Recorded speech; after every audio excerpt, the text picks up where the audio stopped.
just some common good advice for all brands, really. Um, Obviously, everyone's brands are going to be very different. There's furniture makers here, soap makers, there'll be designers, graphic designers, UX designers. But what's very useful is having clear visuals. And a really useful thing is avoiding typos, and that's easier for some than others. And so I would recommend maybe using some sort of software like Grammarly, for example, that helps you just edit down and have better grammar and less errors as well.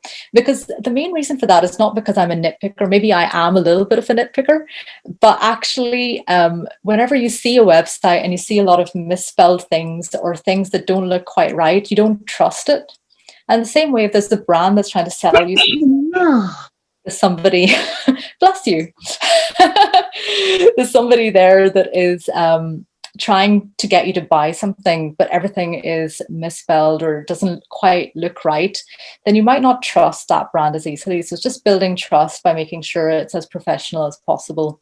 And not everybody is good at spelling, and that's completely understandable. So maybe to use some sort of software or asking somebody to help you as well. And then other common good advice is making sure that your imagery is as original as possible. So wherever possible, if you're able to take your own photos or commission somebody to do that, that's perfect and ideal. And wherever you can't, if you make sure you try and acknowledge the creator of whatever you're using as well. It's important to try and be as sustainable as possible, and sustainability in terms of, yes, less wastage, but also in terms of, is this sustainable? Is this something I can do long term?